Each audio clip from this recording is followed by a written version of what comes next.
Hey everyone, this is Ricky with Spoiler Force Podcast, courtesy of Popluck Podcast. You can find more episodes of Spoiler Force Podcast on Apple Podcast, SoundCloud, YouTube, or on Facebook at facebook.com/popluckpodcast. Spoiler Force Podcast! I choose you!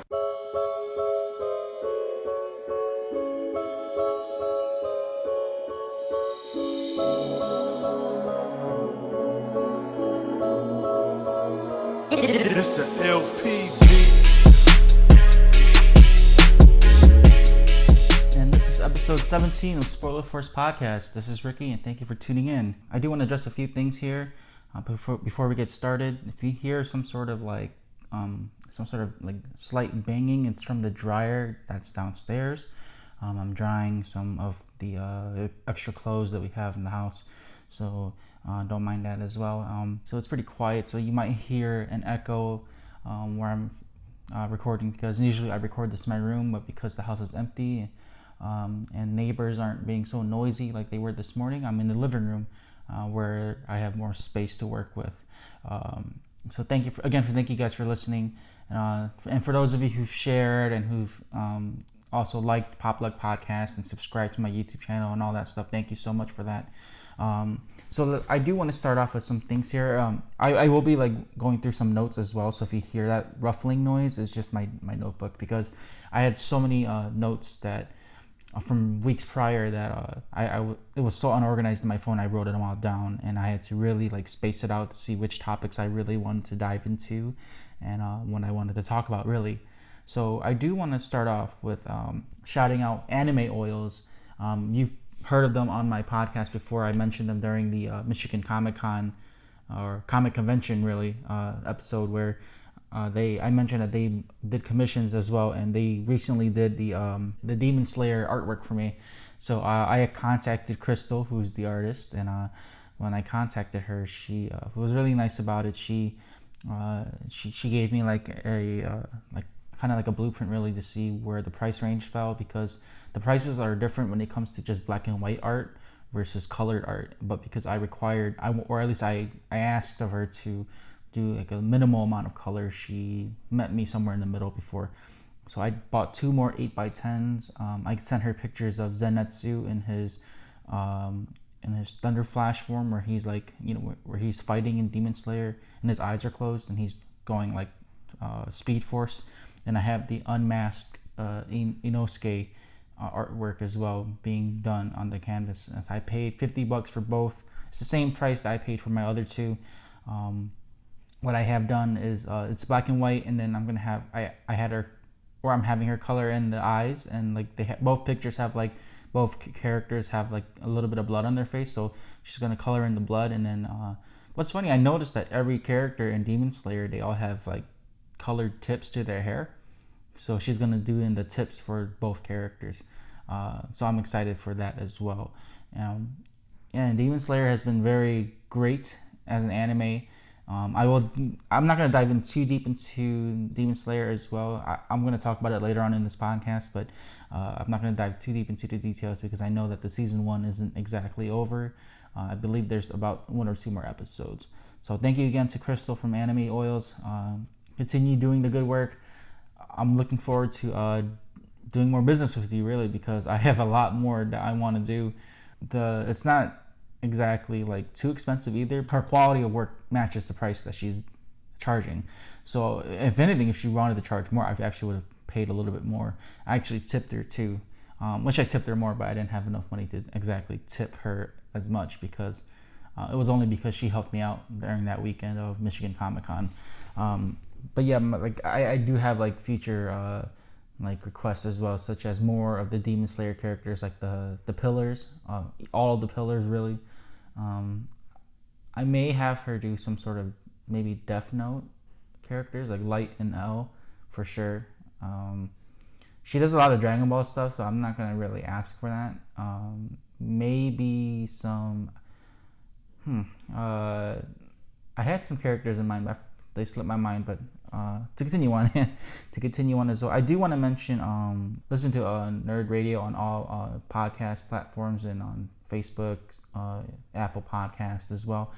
my buddy Chuck. He is Chuck Bean. He's actually one of the guys I see once a week to pull my comic books, and he works at Liberty Comics in Roseville. Shout out to Liberty Comics as well. I trying to get them to be on the podcast too, or at least the owner, Gail.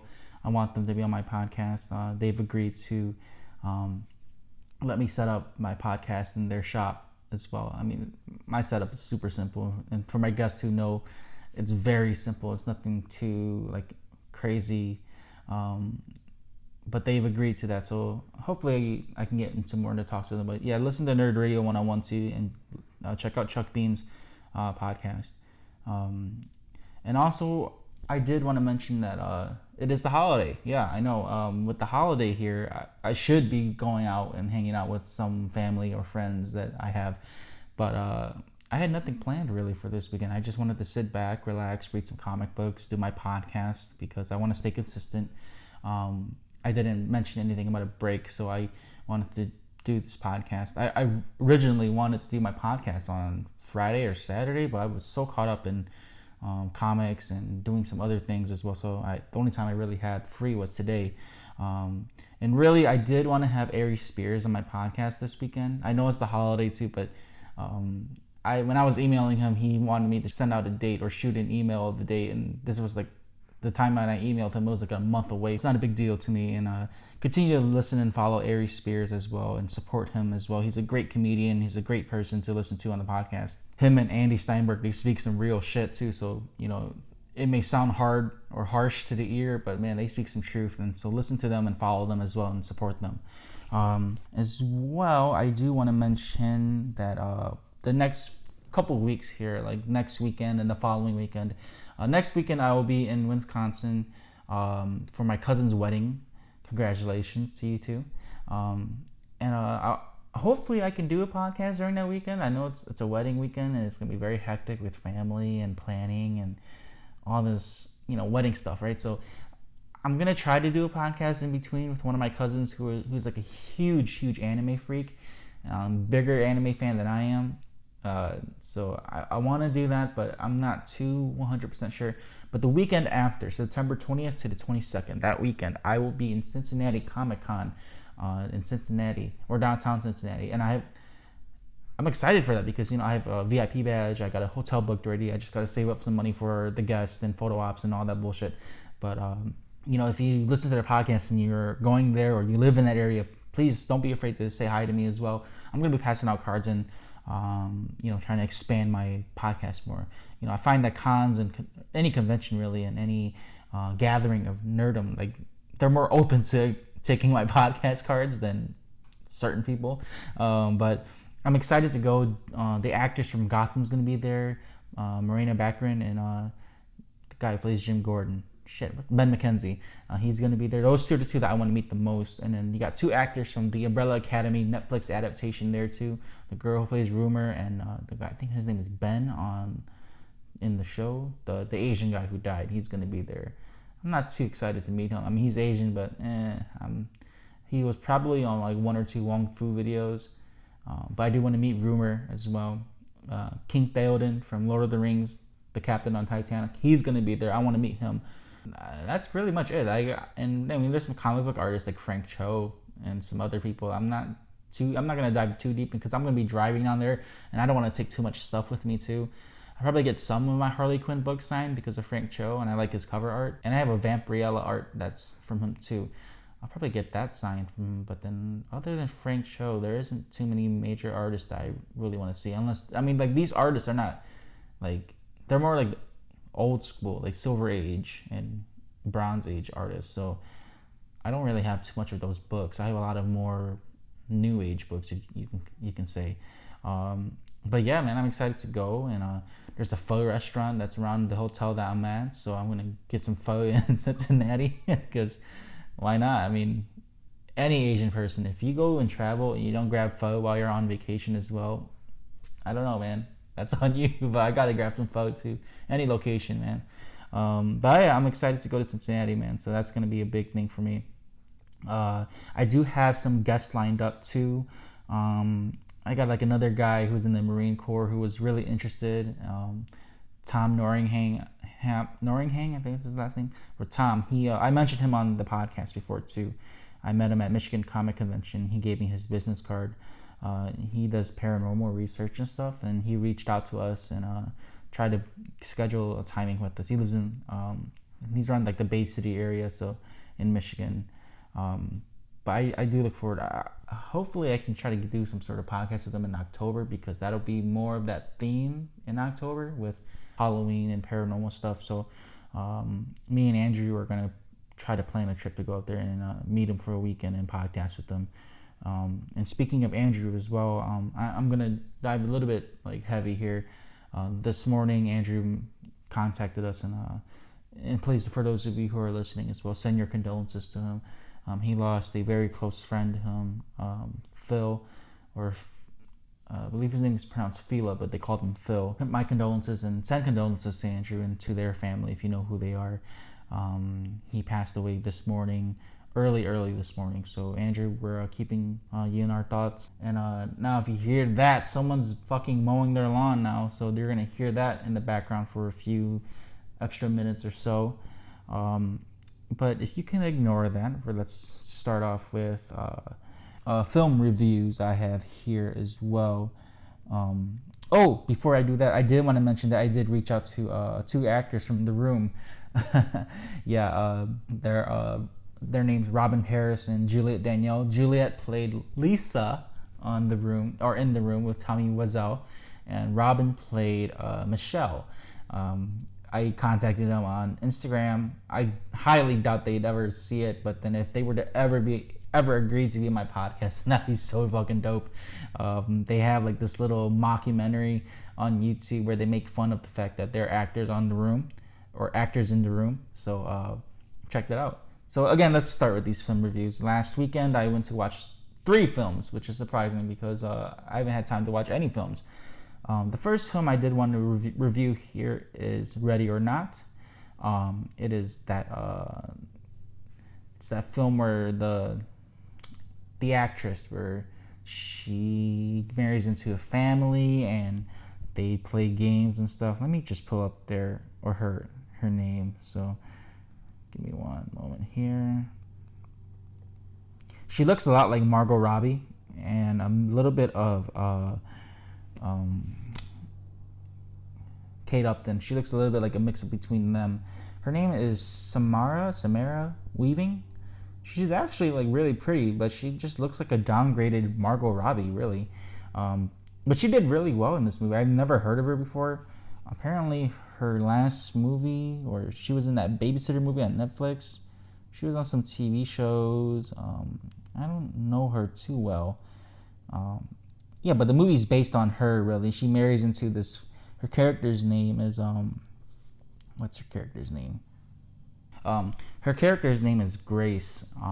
In that movie, and so Grace marries into this family that has like a longevity of fortune from games, like board games and stuff like that. And so the tradition in that family is that they whoever marries into their family plays the game. So they have to randomly draw from this box, and I believe they do it. I don't know if it's. I don't recall. I only watched it once. I don't recall if it was like every so many years. But she had to draw from this box, and like the people who married into the family mentioned like, yeah, I played chess, I played this, I played that. And so she pulls this one game where it's called hide and seek, typical hide and seek rules. But what they don't know, what she doesn't know, is that they have to, when they find her, they have to kill her, and their goal is to sacrifice her to the devil, because apparently this movie ended up becoming a cult film. But yeah, man, like you throughout the film, like I just spoiled them. Major arc, but like throughout the film you find out that she realizes that they're out to kill her because one of the maids got killed. They got shot in the face, and so she's trying to escape, and then her husband tries to help her, and throughout the film, when you think she's about to escape, they grab her back, and they're gonna sacrifice her. And then you learn that in the film that the oldest relative, the aunt, she's like, her husband has to sacrifice her. So during the attempt of saving her, his brother dies too in the crossfire. So he's like all messed up, and so he grabs her, and you think he's gonna help her, and then nope, he goes and tries to sacrifice her too. And they have to do this before the sun rises, right? Because if they don't, the devil is gonna kill them. That's what they think. And it was really comical too, because she's trying to fight and survive, and then like when the sun rises at the end, they think they're gonna die, but they don't. They all freeze and like, the fucking sun, fucking Twilight vampire shit. And so nothing happens at first, right? And then they start exploding in the fucking film, and holy shit, that part caught me off guard, and that's honestly what made me like this film a lot. Usually films like this is so like cringy and kind of what kind of shit is this? I saw this coming type thing. I enjoyed it. I really did. I enjoyed the actual concept of this film. I give it this a 3 out of 5 because it's watchable, it's tolerable, but it's not a great film. But I personally like the concept of it. My buddy Amanda, we were talking on Facebook, and she was like, I wanted to see this too, and I told her that most of the films in the trailers, and then she's like, what, her husband betrays her, and I sent like a Jim gif from The Office, kind of like not really answering her question, so she already found out the plot of the film. Go watch it, man, ready or not. Samara Weaving's the lead role. I thought it was great. I thought it was really comical. If you're into that whole cult shit, because apparently a lot of white people are into cults now, so if you're into that, go watch it. The second film here that I wanted to review is The Good Boys. That's the film, I believe that's by Seth Rogen, or Seth Rogen had a part of the film, because he's in the trailers for the film. Like one of the trailers is like he's telling the young actors that they can't watch their own trailer because it's a Red Band trailer. So let's see, The Good Boys. So the producers are Seth Rogen and Evan Goldberg, Lee Eisenberg, James Weaver. It's directed by Gene Stupnitsky. I believe I'm pronouncing that right. But yeah, it's a typical Superbad kind of esque film. I talked a little about this on my last podcast. I give this film a 3 out of 5 too, only because it's tolerable and it's comical. It's very comical. It's funny. I love all the jokes and all like the little subtle adult themed jokes in a child's world. But it was like Superbad good? No, I thought Superbad was a lot better, only because they were relatable. I mean, I don't really think high or middle schoolers would do shit like this. If they do, then parents watch your fucking kids. But it was very funny. I thought it was great. They had a lot of good like adult themed jokes in there, and it's just funny hearing kids that age talk about these adult jokes, because there was like a sex robot and they were trying to learn how to kiss a girl by kissing that robot, and then they called it a CPR machine, and they had to they were in the film, they had to make money to buy another drone that they broke. And a very like nerdy dude, guy who lives in a basement-esque type of guy, he came over and tried to buy the magic hard game card that they had that was worth like $600. He ended up buying the robot, and yeah, man, that was fucking hilarious, because he thought it was like a real woman, and then he taps her and she falls over, and he realizes it's a sex robot, and so it was fucking hilarious. I gotta say, the one actress that really stood out was Midori Francis. She was the Asian girl in the film. I don't know, man, something about her really caught my eye. I thought she was really pretty for me. So yeah, she stood out to me. Other than what I've said, it's funny. If you want to watch a movie to laugh, watch The Good Boys. That's a film you should watch. If you just want to laugh at some stupid shit, just watch that. I would probably go watch it again, but it was funny to me. It was very funny. Again, I give this a 3 out of 5. Now, this third film that I watched, I believe I watched this last Sunday. Angel Has Fallen, the second sequel to what was that? What was the original film? Not London Has Fallen, but Olympus Has Fallen. It's another sequel to that with Gerard Butler, Morgan Freeman. I give this a 2 out of 5. It was super underwhelming. Besides that opening scene where Gerard Butler does like the training and you think it's real, and he's like doing the shooting and stuff like that, I fell asleep in that fucking movie. It was, I don't know. I mean, if you like Gerard Butler's acting, which I do too, but the plot of the film was so fucking obvious. Like, you knew who the villain was from the get-go, and You know he's gonna fight the dude, he's gonna kill him, and he's gonna save the president all over again. It's fucking stupid. I did not enjoy it as much as I thought it was. The action was great, the fighting was great, but it's fucking ridiculous, man. I mean, they should have really shortened that film down. It was a lot longer than it should have been. But again, man, Gerard Butler, another fantastic actor though. He's a great actor, and I do see him in a like villainous role for a comic book film. So Marvel DC picked that dude up, man, because he's gold to be like another good villain. I mean, especially DC. If you're rebooting Superman again, recast him as fucking Zod. I think he'd be a great General Zod. Fucking Leonidas, man, like he would be great as that. So those are the films I watched, and hopefully those films you go watch them too. And if you want, contact popluckpodcast@gmail.com and email us, and I'll read your guys' reviews too. And again, don't be afraid to email us as well on Popluck Podcast on Facebook or our Gmail account. I will read them, and I will mention you and shout you out on our podcast. So please do that. I've been into like this crazy Demon Slayer binge lately. After the amazing episode 19, I was like, you know what, fuck it, man. I'm just gonna read the fucking manga, because you know the actual author for Demon Slayer, I believe it's a woman. Let me look that up. Actually, what's crazy is like there's so much information in today's world that it's hard to have everything up, and I don't have a laptop, which I do plan to get by Christmas, because that's gonna be my Christmas gift to myself.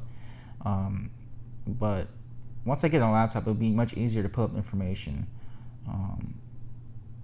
It's published by Shueisha, but it's written by Koyoharu Gotoge. I believe that's how you pronounce the name.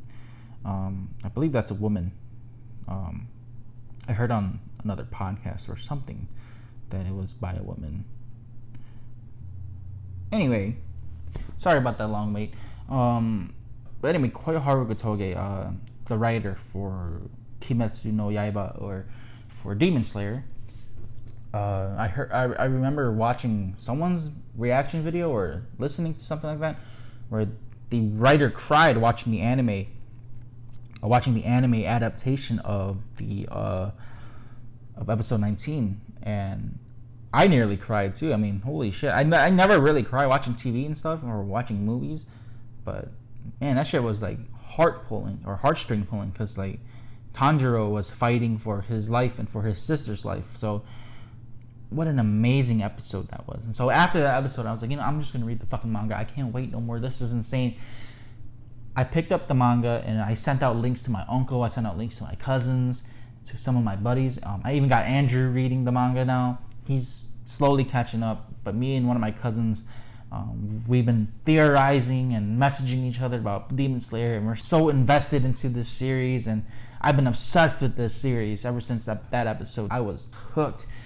So that's why I've been like ignoring all my comic book reading, was because I've been so invested into Demon Slayer.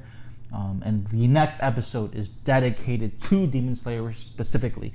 But I do want to have my cousin as a guest too, depending on his schedule. If he doesn't have time, and then I'm just gonna fucking do it myself. But Demon Slayer is by far one of the best anime and manga I've read and watched in a long time. I love Attack on Titan. I love Naruto. I love Dragon Ball Z. I love all that mainstream shit. I know there's tons of great animes out there as well that I have not been watching and that are been recommended to me as well.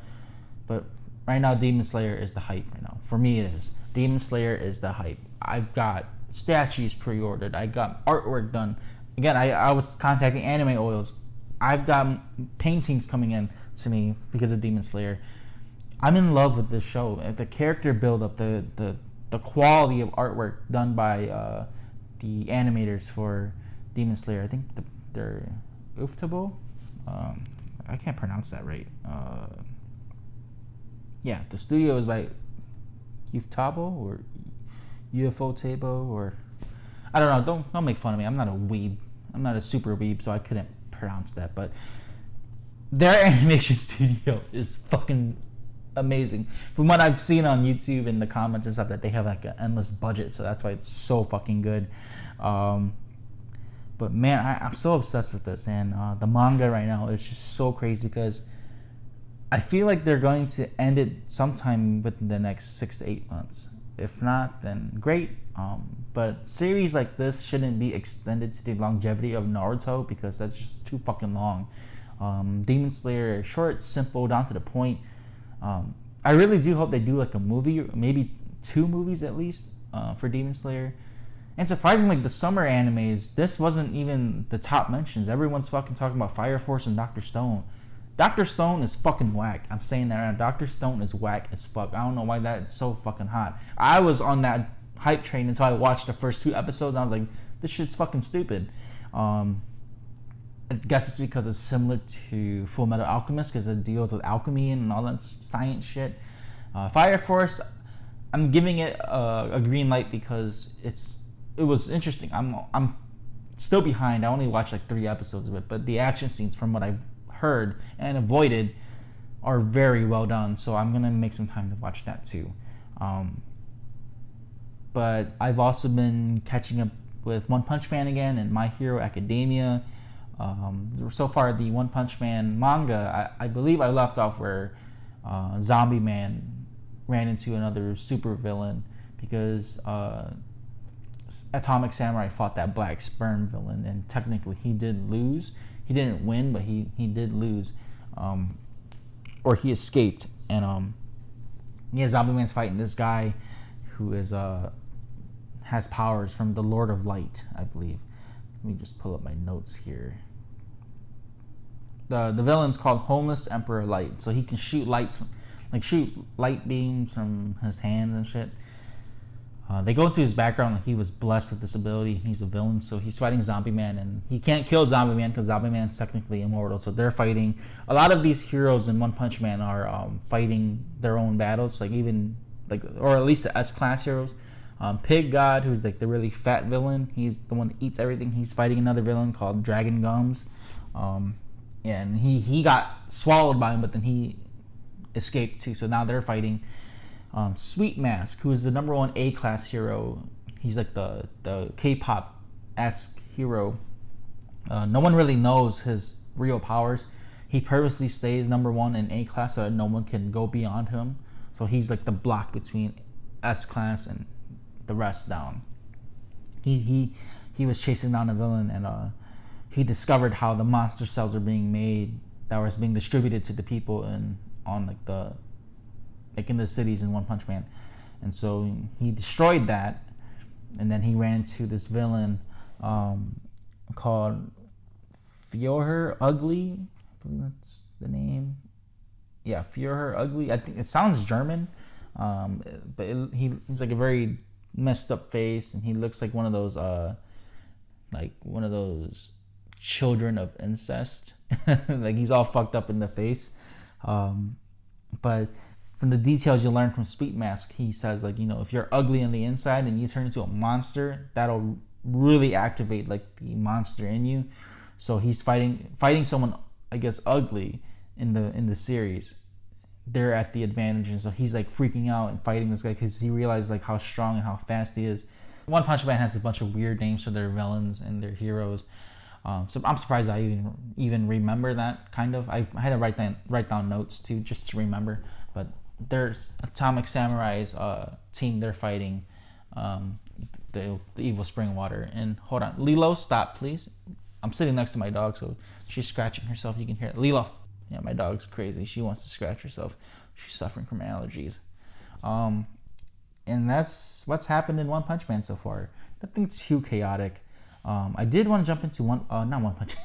That's on my mind right now, but I did want to jump into My Hero. We're now starting into a new arc, and they go back to the heroes where they're learning how to be public heroes or public figures, and they jump back to where Todoroki and Bakugo they're getting interviewed because they just got their license to be heroes, and they just came back from finishing a job with All Might, and so they stopped a bunch of bank robbers.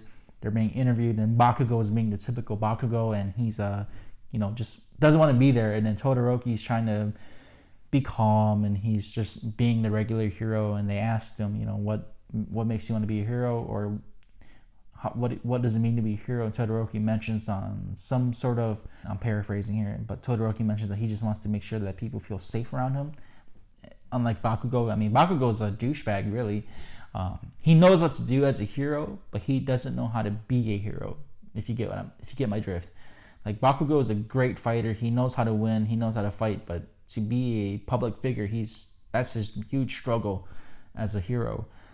But you learn that being a public figure to the media is a huge deal to these heroes. And so Mount Lady and Midnight, they're teaching the class how to be heroes and how to be proper heroes. And then they tease Midoriya's other quirk. I believe I mentioned this in a previous episode where they did a Class A versus Class B. Midoriya is able to summon out black whips from his One For All quirk. And he can feel that he can unlock those quirks, but they're not being unleashed. And so he's unleashing this quirk, and it just goes, from what the manga shows, it just goes bloop. So it's like a fart, really, and it stops. So they're teasing that, but then how can Midoriya... see, this is why I have such a huge deal against Midoriya's character versus Tanjiro and Demon Slayer. Tanjiro and Demon Slayer, he's written out so well to where you don't need all this time lapses of him training. And then they just show you the benefits of his training. Where Midoriya is so going through all of this shit just to learn how to do One For All, really. I kind of wish that they kind of just shortened up his training for One For All. I mean, we all know he has multiple quirks now, at least in the manga. Why not just skip the fact of him training, or have him just learn as he fights? Because it takes way too long for them to just kind of unveil and unwrap the true details of One For All. Besides that, it was the fact that All For One gave him, or All For One's the reason why that power exists. And one of my theories is too that he is All For One's son. That's a huge thing going on. I believe I mentioned this as well. I think he's All For One's son, and which is why when he reacts to One For All's ability or that quirk, he's able to do more than he should because he has that blood in him. But yeah, that's what's happened in My Hero Academia, really. The villains are whooping ass right now. Shigaraki or Tamura, he's at his fullest potential now. He has...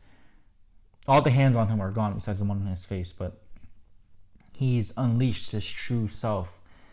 And now that he has the Liberation Army behind him, he's got a huge like villainous team, like Legion of Doom type team. All these characters with all these quirks. And I love the fact that this last arc mentioned or revealed like the majority of their backgrounds, like Toga and Twice and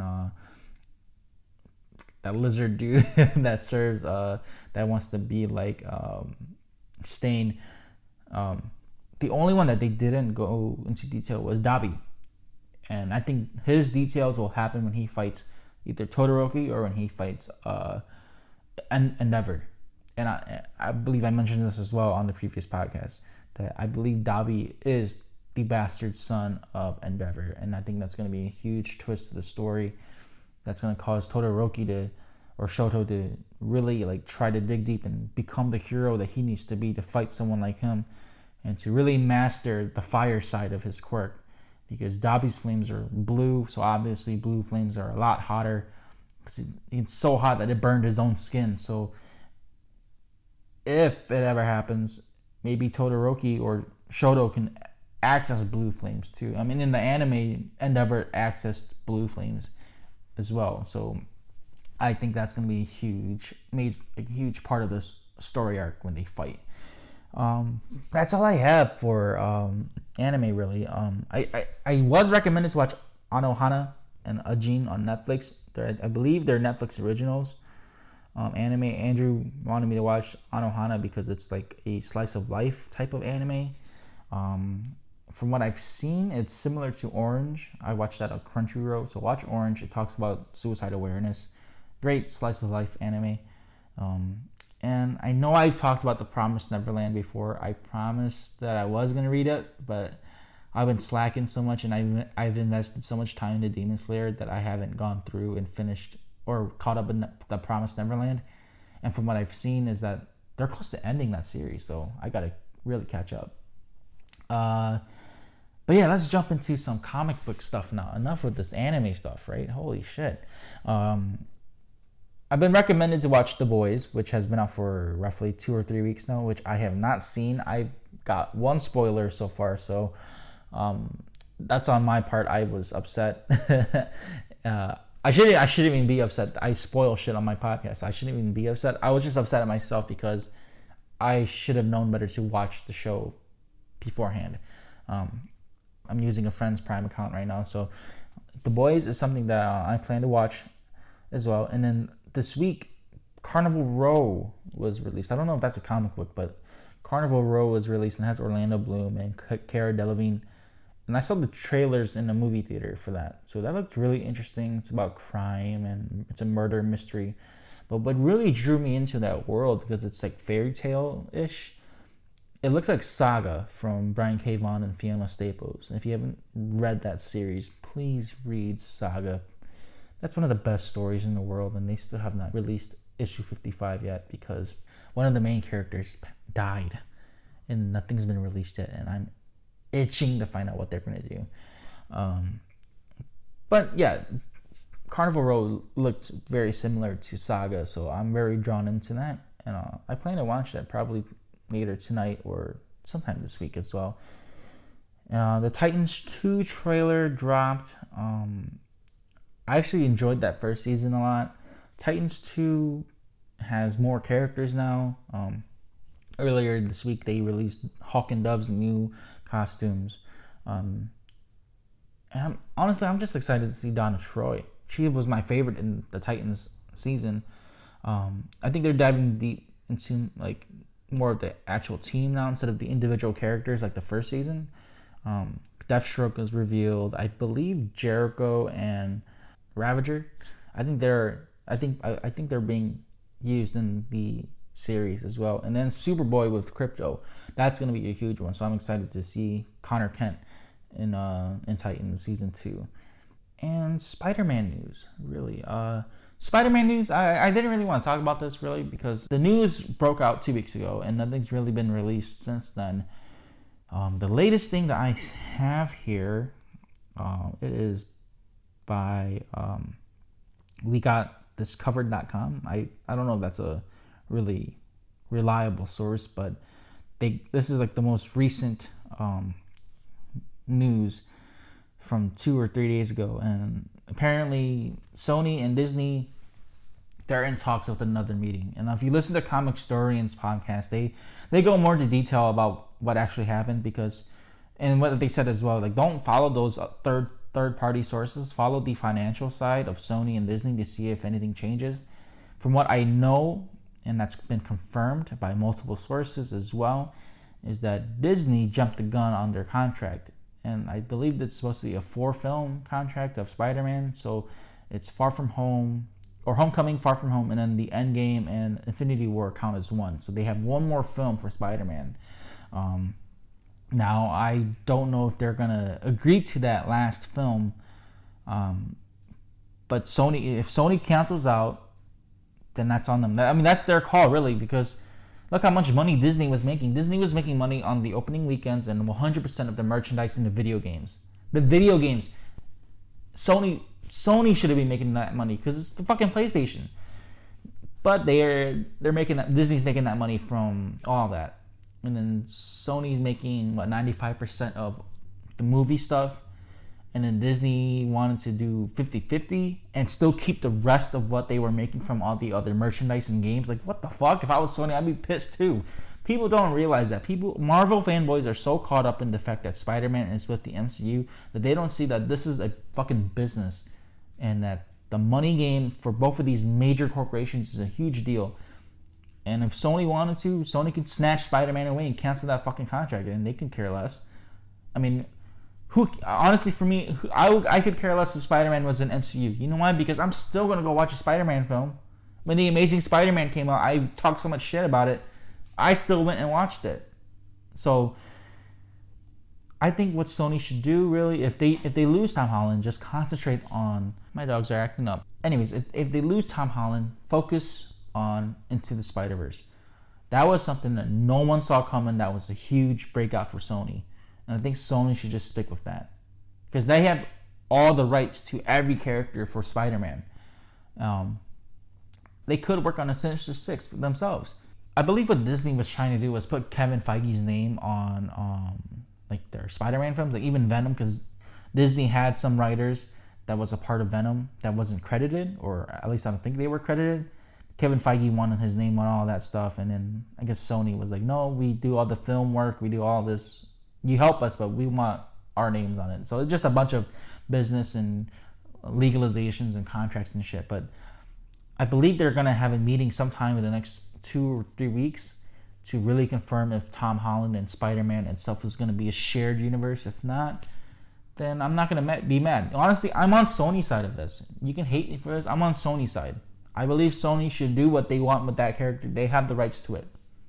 And Disney shouldn't be monopolizing everything, because that's what they're doing. The pros is that they're having a lot of access to a lot of things to create content. But the cons is that once they monopolize everything, they are in charge of the prices and everything. We got to pay for whatever they give us, and that they're the only entertainment service out there.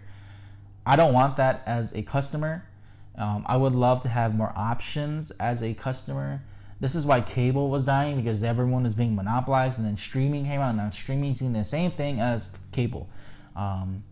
So that is really like going full circle again. I might as well just, go back to cable. But yeah, that's what's happening in Spider-Man news as well. I didn't want to dive deep into this because, you know what? Let's wait until they really officially release the contract or the end result of Spider-Man. For now, let's just have hope that Tom Holland can do his last film, and then they just cut ties. And I would love to see him with Tom Hardy as Venom as well, and Carnage. I think that'd be a great character setup, and the way how they interact with each other. I think that'd be very unique in its own sense. Now, I have been reading my comic books lately, or at least this past weekend. I have so many notes on my comic books that I've been reading. I'm not caught up with everything, but I have been reading certain comics as well, such as The Last Night on Earth issue 2, Curse of the White Knight issue 2, Curse of the White Knight issue 2, Doomsday Clock number 10. I reread that, and I've been reading 2 Elseworld books. I read the rest of Spider-Man Life Story, and I read issue number 2 of No One Left to Fight. So let's start with The Last Night on Earth 2. Now, when I talk about these comic books, I'm only going to just do a overview of what's happening. I'm not going to break down panels and break down the dialogue like how a comic historian would. I'm just going to give you a brief view of the story. That way, if it draws your interest, you can go out and read it yourself. But I am going to do some major spoilers as well. I'm going to talk about what I thought was a huge breakthrough or a climactic point in the comic. So on The Last Night on Earth 2, they start off with Batman in the desert, and he has a dream about Joe Chill, and then Joker wakes him up. Throughout this quest that Batman is doing, Joker's head is in the lamp still, so Joker's just running his mouth and trying to beat the next Robin. But while they're in this desert, they see a Speed Force storm, and it's Jay Garrick, Wally West, Barry Allen. They're in this time tornado, just destroying everything.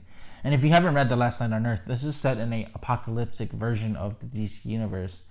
And Batman is trying to figure out why they're in that state. And so when he's hang gliding across these areas, he sees that Amanda Waller has set up this fort for survivors, and they're fighting these people called the Animal Men and these monsters. And so Joker's explaining the plot of this is what happened, man, when you were not here.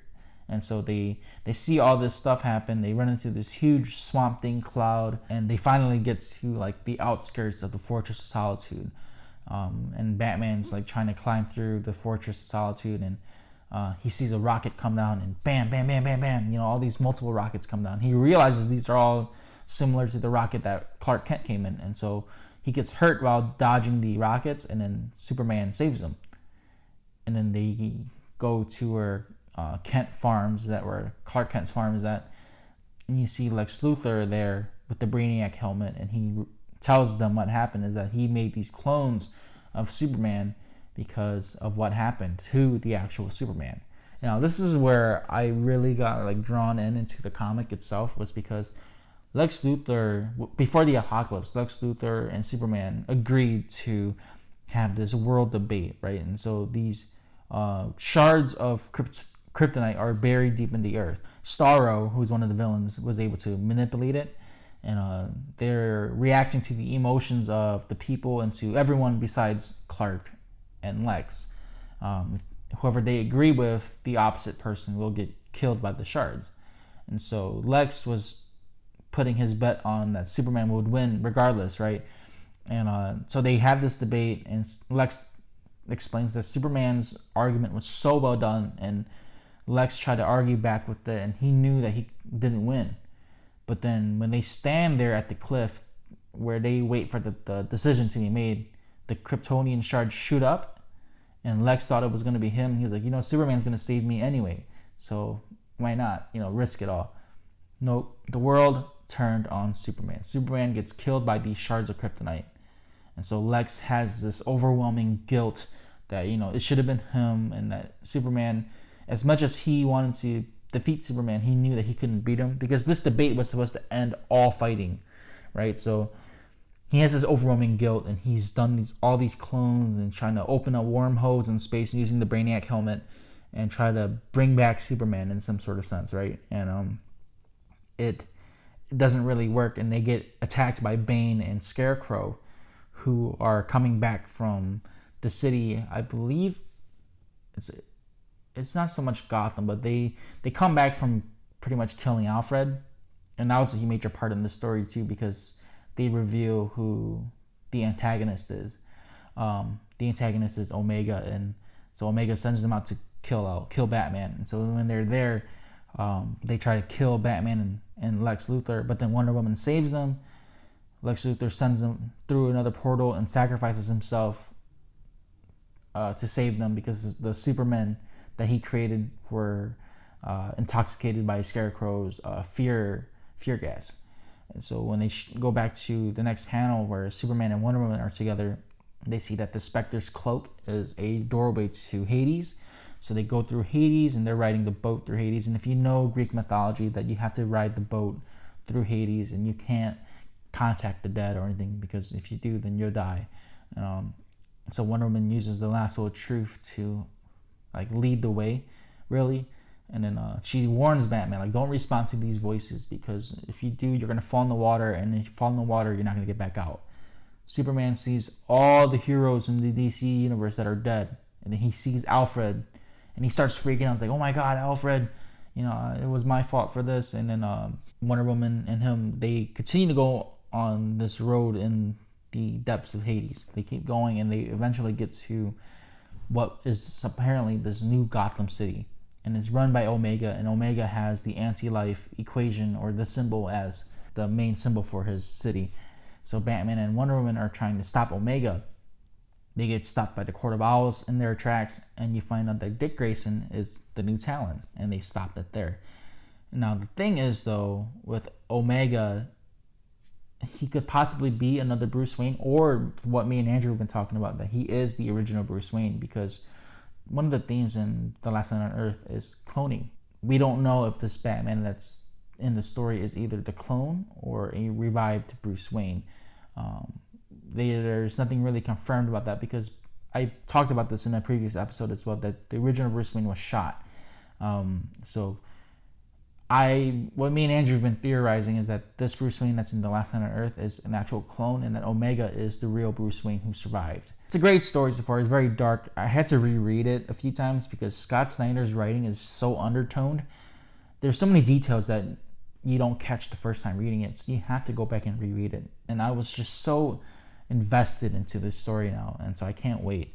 Now this other story I've been reading is the second story that I've been reading is Doomsday Clock. Doomsday Clock finally comes back with issue 11 this Wednesday, September 4th. Doomsday Clock, it's so inconsistent, man, because Jeff Johns and those guys, they've gone so many hiatuses, right? It's supposed to be a bi-monthly series, meaning every other month. It's only a 12-issue series, and it should have been done earlier this year, and they've been going in so much hiatus that I forgot what the hell happened. So I went back and reread what issue 10 was, and it's solely about Dr. Manhattan from The Watchmen. And throughout the story, you learn that Dr. Manhattan has been there the whole time during this creation of the New 52. And that Prime Earth, which is the New 52, is the center of the multiverse. But what's strange is that it keeps changing. There's always time shifts, and there's always multiple changes all at once. And so he kind of witnesses the age change from like bronze, silver, gold change. You know, like the different ages of the DC universe, and that the sole center of it is Superman. He witnessed the beginning of Superman back in the 1930s, where he was first created and where he stops the car. That's like the first issue of Superman, where he stops the car. He meets, and then he witnesses the forging of the Justice League or the Justice Society of America with the Flash or Jay Garrick and Hawkman and all that. And none of them seem to really remember who Superman is. And as time goes by, he witnesses that, oh shit, Superman's in the 50s now. And during this time, he meets this guy named Carver Coleman, who's an actor during this time, and he knows his lifespan, but then he goes to him every so often to meet with him to see if there's been time changes, if there's been anything that was noticeable. And so he decides to fuck with time. So that's where he changed, where Alan Scott, the original Green Lantern, he takes the lantern from him to where he never got it. And then he changes time itself to where Superman became 52 Superman.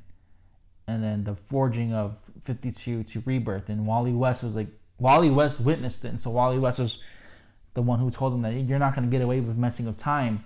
And, you know, if you've been reading Doomsday Clock and the Button arc of The Flash and Batman, that Dr. Manhattan is the reason why there's been this 10-year gap in the continuity in the story, to where from Flashpoint till now, like what's happened. And that's all because of Dr. Manhattan messing with time. He doesn't understand the concept of the time in this universe because it's not his universe.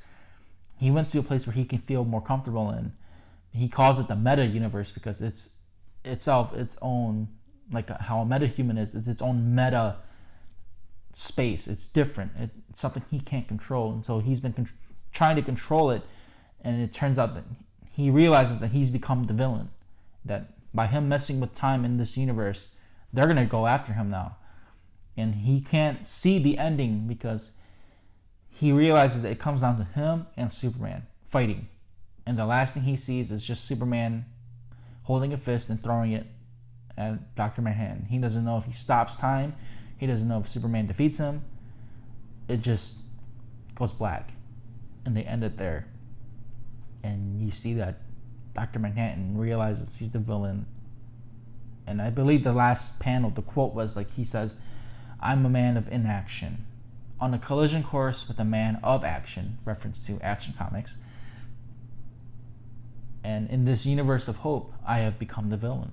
And that's fucking mind-blowing. Like, Dr. Manhattan, he's not a villain, but he realizes he is the villain in this universe. And that's something that's, holy shit, now I really want to know what happens when he faces Superman. Is this fight going to just dissolve everything that's happened in the New 52 and Rebirth? And are they just going to have another complete reboot, clean slate, right? Which I don't. I mean, they do this every few years with this renewing of everything, but I really enjoyed this transition from 52 to Rebirth, and I thought this transition was great. DC itself kind of just stopped the Rebirth line, and they've gone on to their own thing and branched out. I wish they stuck with their plan and made Doomsday Clock the center of everything, where it was the main focus of this major event, and that way it'll all come in together at the end where they defeat Dr. Manhattan. But I do believe Barry Allen's gonna die though. That's still one of my theories. I think Barry Allen is gonna be a huge part at the end where they fight. I think he's gonna die, and they're gonna bring back Wally West for now. But the way how they're doing things in the recent event of Heroes in Crisis, Tom King kind of just ruined Wally West too. And I don't know. Wally West has his own little series going on, Flash Forward. I don't know what they're doing with Wally West. I feel like they brought him back as a good thing, and then they just butchered his character. So to move on, I've read the Batman: The Curse of the White Knight issue 2 as well. If you haven't read Batman White Knight, read that because that's the actual like beginning of this series. Curse of the White Knight is the sequel. It's under the DC Black label now. With issue number 2, they go back into the history, or they go more into depth with the history of the Waynes, and you learn that the first Wayne to enter like Gotham, he was from London. He's an ancestor of the Wayne family, and they kind of connect that he was trained by someone called Bakar, who served as a priest for the House of Dumas, which is part of Azrael, who's another character in the Batman lore. They both go and confront Lafayette Arkham, who is nicknamed Laffy, and Arkham Asylum, the connection there. Arkham Asylum's the place where all the villains go, but they kill Lafayette Arkham because he is apparently a vampire who is eating kids. That's what they're being told, but obviously that's not what it is. But he is eating children, and they kill him. And it turns out like Lafayette is this, I guess you could say, an ancestor to the Joker. And then they go over to the present time to where Batman is trying to stop Jack Napier's initiative as well. And there's a lot of politics going on. And Rose, who's this leader for the Gotham task force, she's trying to stop Bruce Wayne from revealing himself, because he's revealed himself to Gordon already. But if he reveals himself to the public, it'll be chaos, and then he'll have no more money. Gotham Task Force will have no more money. She recommends him to lay low. But at the same time, she's working with the Joker too, and the Joker and her they've recruited John Paul to be Azrael, because he has these flashbacks of serving the House of Dumas. I believe they're going to go into more of that later on in the series, but he breaks into the Batcave and attempts to kill Batman. But also, you find out in this story that Harley Quinn is pregnant by the Joker when he was still Jack Napier. So that's going to be a huge thing. She's going to interrogate him in the next issue. They kind of show you previews of it in the following issue. So that's a huge deal, too, because Harley Quinn is having a baby. And then I've read these 2 Elseworld stories, Superman Speeding Bullets and Batman and Darkest Night. I'll start off with Speeding Bullets first. It's a Superman story where Superman gets found by the Wayne family instead. It was pretty dark because I was listening to Attack on Titan music at the same time, and I was reading the part where the parents get killed in Crime Alley, and he kills Joe Chill with his laser beams that shoots from his eyes. So you learn that Superman is using his Kryptonian abilities as Batman, so he's breaking people and stuff. And then later on he meets Lois Lane, and then him and Lois kind of have a thing going on. And then Lex Luthor is really fat in this story, and he's kind of like a mix of Penguin and the Joker, because he owns this chemical plant, and he blew it up but said that it was an accident. And so what happens is you just kind of see the beginnings of Superman as Batman, and he breaks people, he hurts people, and then Lois Lane teaches him that, if you were really a hero, you would save people instead of break people. And so when you find out that Lex Luthor becomes the Joker, he saves Lois from him and sends him to jail and stops Lex Luthor's army. And then he kind of just pulls himself together, and it's instead of seeking revenge, I need to help people. And then at the end, he becomes Superman. It's a very simple story, really. I liked it a lot. It's a great way. Elseworld stories are a great way to be more creative with these characters. So I really enjoyed it. I've been really into Elseworld stories, really, than the actual continuity, because Elseworlds just gives you an open mind to that, oh, what if this happened? It's the Marvel's What If, kind of. I think Elseworlds came first, but I don't want to verify that. But it's similar to that. So you have Elseworlds for DC, and then What If for Marvel. It's like that. So it's the whole concept of maybe this happened in another time, So that's a great read. I thought it was really interesting. I read Batman in Darkest Night, where Batman becomes the Green Lantern. That was an interesting story too. And then I didn't really like the ending so much, but then I like the concept that Batman became a Green Lantern as well. That's a huge thing that a lot of fans like, especially with Batman, because Batman doesn't have any powers. Like, there's one theory where, what if Batman became Shazam? You know, a young Bruce Wayne meets Shazam, becomes Shazam, and still has the detective powers or detective abilities of Batman. So that's a lot of like crisscrossing there, and Batman's a huge, like, he's really malleable to these stories because he doesn't have any powers. He's a human. But those were interesting Elseworld stories as well. I finished reading Spider-Man Life Story. Spider-Man Life Story was amazing. I'm so glad that I bought this miniseries because it's only 6 issues, but they start off from the beginning of the 60s. That's when Spider-Man was created, and they kind of just do real time, like how he evolves till now in 2019. Overall, it's a great story, man. They do cameos of like the major events, like Secret Wars, to where he wears the Venom suit, to Civil War, where he's involved with the Civil War, the Superhero Registration Act, to where he's, you know, old and gray. They mentioned Ben Reilly, you know, and I talked about issues 1 and 2 in previous podcasts as well. I'm not going to go into detail of the story due to time.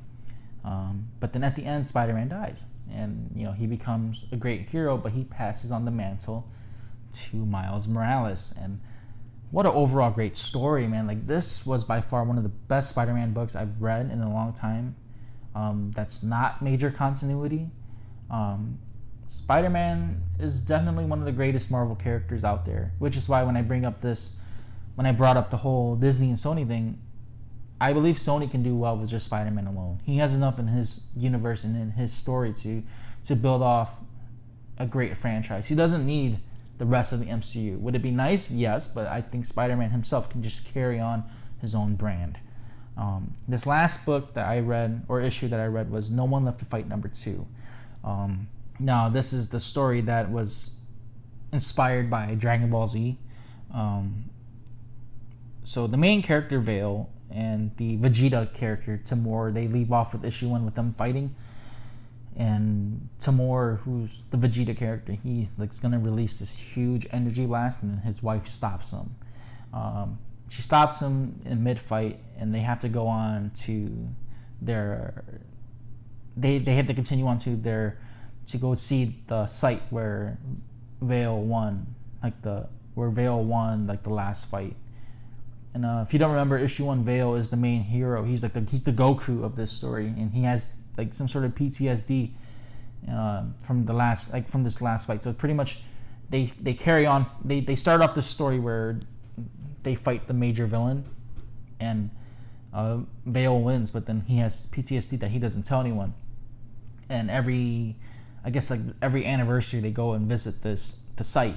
So they decide to go to the site, and because he's the main hero, he's getting all this attention, and Timur doesn't enjoy that because he was a part of that fight too. And then you learn that as they go on to meet Vale's teacher, who taught him how to fight and use his powers, you learn that Timur kind of just quit during his training and learned from a different master. Timur and Vale's teacher go at it because he doesn't like her. I believe the character's name was...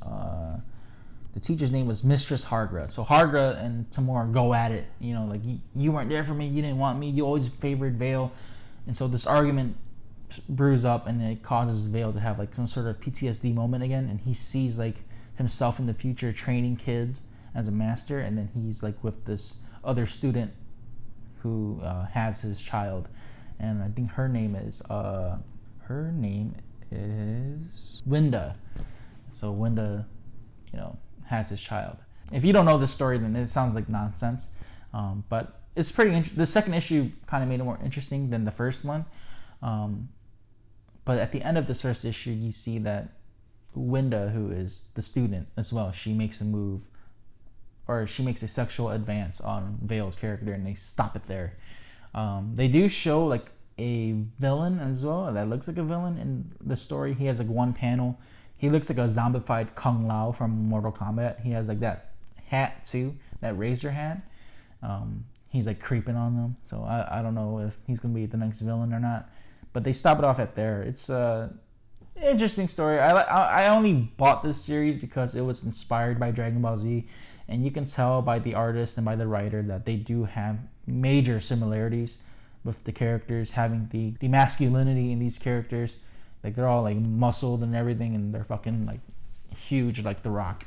So it's somewhat interesting. I like it. If this draws interest to you, check it out. It's published by Dark Horse Comics. So definitely check it out. Again, this series is called No One Left to Fight. And that's about it with all the stuff I've been reading and stuff. Again, I did want to mention that the next few weeks I'm going to be attending a wedding in Cincinnati Comic-Con. I did want to congratulate Wei Ling Zhang as well. She's the first UFC Asian champion. I woke up Saturday morning. I woke up to that news and holy shit, we got the first Asian UFC champ, man. It took a woman to do that shit. All these Asian men that's fighting out in the UFC, they're good, but they're not like Wei Ling Zhang. And I give so much props to her because she made history for not just UFC, but for all Asians out there and for Asian women. Yeah, and next week this coming Saturday is UFC 242 with Dustin Poirier and Khabib Nurmagomedov. And holy shit, that's gonna be a good fight. I'm picking Khabib to win by decision. But if Poirier can knock him out within 3 rounds, Poirier is a beast. And for sure, Tony Ferguson's gonna be fighting one of them next. Whoever wins that fight, Ferguson's fighting. And Ferguson's been on a roll. His last fight with Cerrone, he destroyed Donald Cerrone, man. That dude is hungry. He's cringy, but he's hungry, man. He's a great athlete, great fighter. So that if you're into UFC, that's what's coming up as well. And speaking of waking up to the news to Wei Ling Zhang winning, I want to end off with this as well. I had a dream recently, and I wrote down notes because it was fresh in my mind. I was like, shit, I gotta write this down before I forget it. And if you know Inception or watch that film Inception, you only remember parts of the dream because like you're only in that space. You don't remember how it began. You just in the middle of it. I had a dream that I was at McDonald's. I saw Taylor Swift working as a cashier at McDonald's. And like holy shit, it was just fucking funny. Like I think it's because I saw that commercial with her like being a cashier and waitress.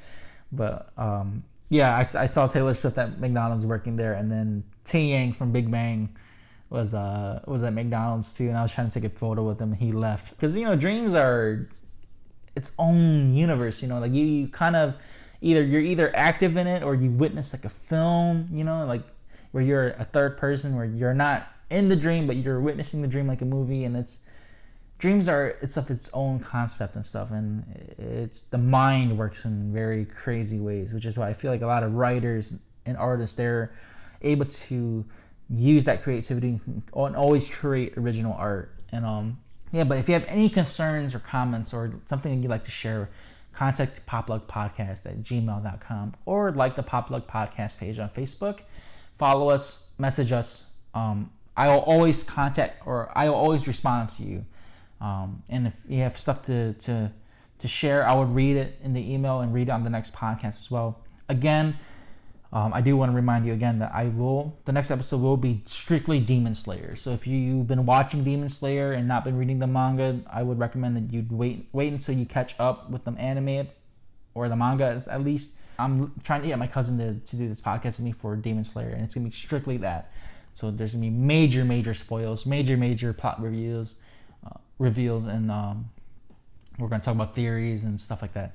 Again, I'm going to be at Cincinnati Comic-Con in 2 weeks. I'm excited for that. Also, if you're a Hmong person listening to this, follow the Michigan Hmong group that my buddy Chimeng created. It's like it's a group where we can just help advertise each other and sponsor each other and work with each other in the Hmong community to build each other up instead of just talking about it. So that's something that he's working on, and he's got roughly 300 plus members so far. So please join that group if you're a Hmong person. Even if you're not a Hmong person, join that group. And if you're in Michigan, it's a great way for us to just interact and to build our community up as people. And also check out the last episode too, because Chimeng was a part of the guest list as well. We talk about a bunch of stuff if you haven't listened to it. But this is Spoiler Force Podcast. Thank you for listening to me rant all this time. This is something that I originally intended. Like, this is something that was a part of the original podcast before I started having guests over. So, these stories that I talk about in the books I talk about, it's just for our listeners to go and try to initiate them to read more comic books and to read manga and to watch anime, because there's nothing wrong with it, man. You can enjoy this stuff and still be popular. But definitely check out these stories that I've mentioned. Check out these shows that I've watched as well. Follow Popluck Podcast on Apple Podcasts, iTunes. Follow my Instagram as well. Follow me on SoundCloud and on YouTube. Follow Anime Oils at animeoils.com. That's their website, and on Facebook. Follow Nerd Radio 101. So this is Spoiler First Podcast, episode 17. Happy Labor Day, you guys. Enjoy your holiday weekend, or the last of the holiday weekend, before we go back to work and dread ourselves. Thank you for listening. Have a great day. And one last thing, I do want to say happy birthday to my buddy Sang. And also thank you to LP and Baymong for letting me use your track for my intro and outro music for my podcast.